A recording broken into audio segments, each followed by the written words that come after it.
Mes frères et sœurs en islam, je vous salue avec la salutation islamique, votre frère, Cheikh Ali Traoré. Alhamdulillah, aujourd'hui nous avons décidé de partager avec vous une prière très importante, la prière de consultation. Avant d'entamer et d'expliquer, nous allons tout simplement vous montrer c'est quoi la prière de consultation. La prière de consultation est une prière que le prophète Mohammed sallallahu alayhi wa sallam a enseigné ses compagnons à cette prière-là en cas de besoin, en cas de problème, en cas de souci. Si j'ai un problème de mariage et que je veux me marier avec une fille, mais je me demande est-ce que vraiment cette fille est bien pour moi ou pas? Alors je fais la prière de consultation pour savoir si cela peut être bien pour moi. Je vais effectuer un voyage. Je prends tout simplement le temps de demander à Dieu, est-ce que ce voyage-là est bien pour moi ou pas? Je dois aller déposer mes documents à l'ambassade. Je prends le temps de me renseigner vers Allah subhanahu wa ta'ala, est-ce que cela est bien pour moi? Mon permis est autre, je veux un enfant, je veux un mari et tout. Le prophète Mohammed a enseigné ses compagnons à ces prières-là pour les permettre de se diriger à chaque moment quand ils sont dans des besoins vers Allah subhanahu wa ta'ala. Et c'est ce que nous aussi, nous devons faire. Moi, si vous voyez, à chaque moment, je vous partage des zikrs et des prières, c'est pour vous éviter d'aller voir des féticheurs. Parce que vous êtes votre propre féticheur. Et la prière de consultation vous permet de vous rapprocher de Allah subhanahu wa ta'ala. Et Allah va mettre la baraka dans tout ce que vous allez entreprendre. Cette prière-là, le prophète nous a enseigné, il dit pour faire la prière de consultation, c'est très simple. Wallahi, on t'appelle à la justice, que tu dois aller répondre à la justice. Ou la police vient te donner une convocation. Wallahi, fais la prière de consultation, mon ami. Mon frère, ma soeur, fais la prière de consultation et dirige-toi au commissariat, ils vont te relâcher. Wallah, c'est moi je te dis. Alors, il faut tout simplement prendre l'ablution. À n'importe quel moment tu peux le faire, que ce soit dans la nuit, dans la journée, il n'y a pas de problème. Prends l'ablution, tu rentres dans la maison. Quand tu rentres dans la maison, tu tends la main à Allah subhanahu wa ta'ala. Tu fais 2 rakats d'abord. Après les 2 rakats, tu peux faire la sourate Fatiha et n'importe quelle sourate dont tu peux, il n'y a pas de problème. Il y a d'autres qui disent que tu peux faire Kul huwallahu ahad et Kul ya ayyuhal kafirun. Il y a d'autres qui disent Iza ja'a nasrullahi wal fath. Mais tout ça, ce n'est pas obligatoire. Donc, les sourates que tu connais, tu peux le faire. Il n'y a pas de problème pour ça. Après cela, maintenant, il faut signaler que la prière de consultation est simplement une bénédiction. C'est une bénédiction. Il y a des personnes, quand eux, ils font la prière de consultation, Allah peut montrer à ces personnes-là en rêve comment la chose va se passer.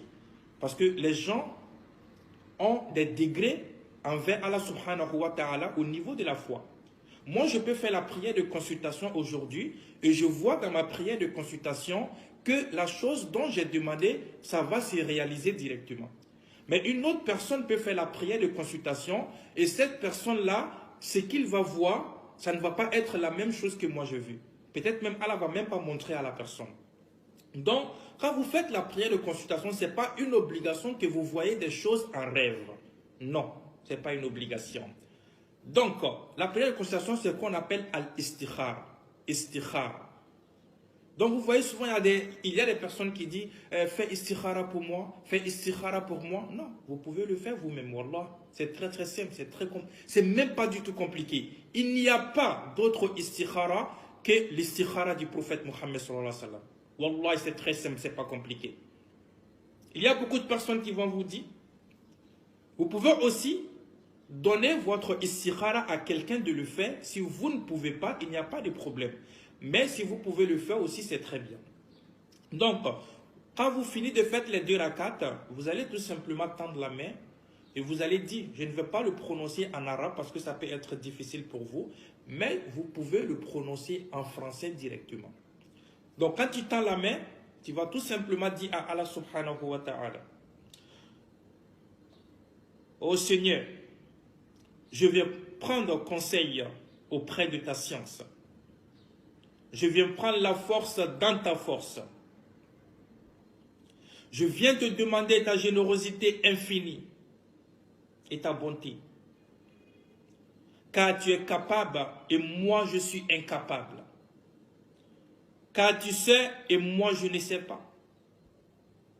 Tu es le meilleur connaisseur du monde inconnu ou invisible. Oh mon Seigneur, donc après cela, tu vas mentionner maintenant ce que tu vas faire. Donc tu vas dire quoi? Oh mon Seigneur, si tu sais que cette affaire, le mariage que je veux faire, le voyage que je veux effectuer, la demande de visa que je veux faire, si tu sais que cette affaire est pour moi une source de bénédiction pour ma vie d'ici-bas, pour ma religion, pour ma destinée future, destine-la moi et facilite-la moi. Oh mon Dieu, mais si tu sais que cette affaire est pour moi une source de malédiction, si tu sais que ce mariage est pour moi une source de malédiction, si tu sais que ce mariage est pour moi, ou comment dirais-je, le voyage est pour moi, ou n'importe quelle chose dans la vie, tu dois prononcer cette chose-là. Après c'est toi, tu dois prononcer cette chose. Si tu sais que cette chose est pour moi une source de bénédiction ou une source de malédiction dans ma vie d'ici-bas, dans ma religion, dans ma destinée future, détourne-la moi. Si c'est une malédiction, détourne-la moi et prédestine-moi ce qui est mieux pour moi. Ya Allah. Wallahi wala istikhara. Il n'y a pas autre chose après cela. Celui qui va ajouter sur ça, il vous a menti. Le prophète n'a pas dit cela. Le prophète a simplement dit cela. Wallah. C'est très simple, c'est même pas du tout compliqué. Mais je veux vous envoyer en arabe, en phonétique, vous pouvez aussi réciter cela. Allahumma inni astakhiruka bi ilmik wa asataqdiruka bi qudratik wa as'aluka min fadlika al-azim fa innaka taqdir wa la aqdir ta'lam wa la a'lam Allahumma in kunta ta'lam anna hadha al-amr khayrun li fi dini wa ma'ashi wa aqibatu amri. Donc, ça c'est au niveau de l'arabe, mais je vais vous envoyer ça en phonétique. Mais en français, vous le citez comme ça simplement. Ô Seigneur, je viens prendre conseil auprès de ta science. Je viens prendre la force dans ta force.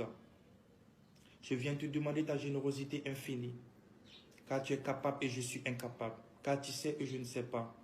Oh mon Seigneur, si tu sais que cette affaire, mon mariage, mon voyage, étant, est pour moi une source de bénédiction pour ma vie d'ici-bas, pour ma religion, pour ma destinée future, destine-la moi et facilite-la moi. Mais si tu sais que cette affaire est pour moi une source de malédiction pour moi, Ya Allah, détourne-la moi et prédestine-moi ce qui est mieux pour moi, Ya Allah. Voilà istikhara. Je vous remercie vraiment. Et prenez cela en compte.